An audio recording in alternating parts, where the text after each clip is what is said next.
انسان کی عبادت کی برکت دنیا اور آخرت میں اس کی اولاد کو ملتی ہے، کیونکہ وہ ان کے بارے میں شفاعت کرتا ہے.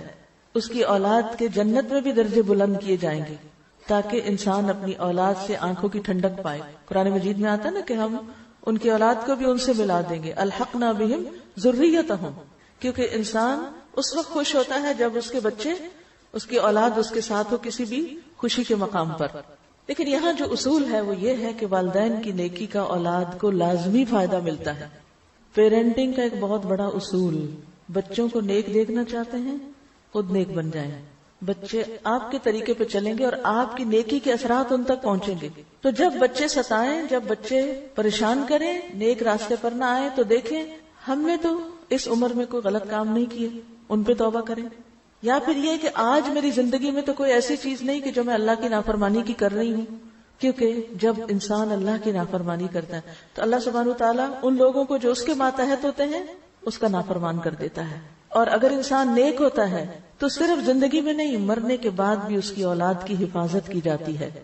کسی کا کہنا ہے کہ جب بھی میں کسی سلجھے ہوئے نوجوان کو دیکھتا ہوں، خوشحال انسان کو، تو مجھے یقین ہو جاتا ہے کہ ضرور اس کا باپ صالح اور نیک ہوگا، کیونکہ قرآن مجید میں آتا ہے وَكَانَ أَبُوهُمَا صَالِحًا، کہ ان کا باپ نیک آدمی تھا. تو باپ جب نیک ہوتا ہے تو اولاد کو دنیا میں بھی اس کا فائدہ ہوتا ہے. ڈاکٹر نبیل عوضی کہتے ہیں کہ جب مجھے نوافل کی ادائیگی میں سستی اور کاہلی ہونے لگتی ہے، یعنی میں ذرا سست پڑ جاتا ہوں، نفل چھوڑ دیتا ہوں، تو مجھے میرے بیٹے اور دنیا کی پریشانیاں یاد آ جاتی ہیں کہ کہیں نوافل کی ادائیگی میں میری سستی اور کاہلی میری اولاد کی پریشانیوں کا سبب نہ بنے. یعنی اگر میں نے عبادت میں کوتاہی کی تو کہیں ایسا نہ ہو کہ اس کا وبال میرے بچوں پر بھی پڑے.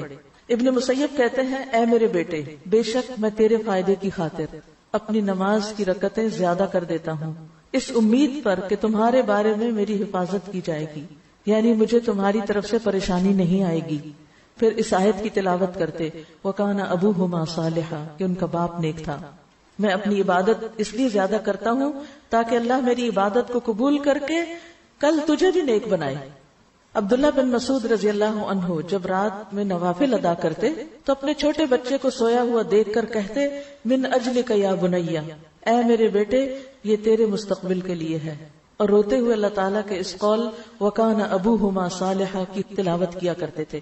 یعنی یہ چیز ان کو موٹیویٹ کرتی تھی کہ اپنے بچوں کی خاطر میں خود نیک بن جاؤں. آج آپ دیکھیں بہت سی مائیں اپنے بچوں کی اخلاقی بگاڑ کی وجہ سے پریشان ہوتی ہیں، یا دین سے دوری کی وجہ سے. اخلاقی طور پہ بہت اچھے ہیں لیکن دین سے دور ہیں، نمازوں کی پابندی نہیں ہے، اور کچھ گڑبڑ کرتے ہیں کمائی میں یا کسی اور چیز میں. تو ایسے میں کیا کریں؟ صدقہ کریں اس نیت کے ساتھ کہ اللہ اس کے بدلے مجھے اور ان کو تزکیہ عطا کر دے. ایک اور شخص تھا جس کے پاس اتنا مال نہیں تھا کہ وہ کچھ صدقہ کر سکتا، یعنی ہاتھ تنگ تھا اس کا، بس بمشکل سے ہینڈ ٹو ماؤتھ جس کو کہتے ہیں وہ تھا. تو جب اس کا بیٹا اس پہ غالب آتا، بات نہ مانتا، تو وہ رات کو تہجد میں سورۃ البقرہ پڑھتا اور دعا کرتا اور کہتا اللہم ان ہذہ صدقتی فتقبل منی واصلح لی، اے اللہ بے شک یہ میرا صدقہ ہے، میرے پاس مال تو نہیں لیکن یہ جو نماز پڑھی ہے یہ میرا صدقہ ہے، تو اس کو میرے سے قبول کر لے اور میرے لیے اس بیٹے کی اصلاح کر دے. کتنا بہترین نسخہ ہے.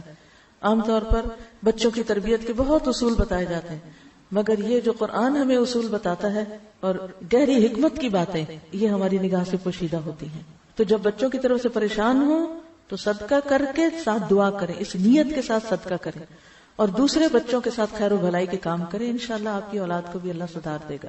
اسی طرح ایک شخص تھا کہ جب اس کا کوئی بیٹا اخلاقی طور پر بگڑ جاتا، یعنی کوئی غلط کام کرتا، تو وہ شخص صدقہ کرتا، لوگوں کو کھانا کھلاتا اور کہتا خذ من اموالہم صدقۃ تطہرہم وتزکیہم بہا، کہ ان کے مالوں میں سے صدقہ لیجئے، اس کے ساتھ آپ انہیں پاک کریں اور انہیں صاف کریں.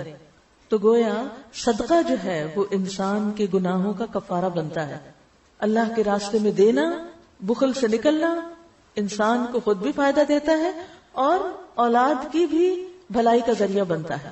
اور اس میں شاید پہلے بھی کبھی ذکر کیا میں نے کہ میرے تفسیر کے استاد تھے، وہ کہا کرتے تھے کہ جب میرے پاس کوئی خاتون آ کے یہ کہتی ہے کہ مجھے کوئی دعا بتائیں، میرا بچہ کھانا نہیں کھاتا، چھوٹے بچے جیسے تنگ کرتے ہیں نا، تو میں ہمیشہ انہیں کہتا ہوں کسی غریب کے بچے کو کھلاؤ تمہارا بچہ خود ہی کھانے لگے گا.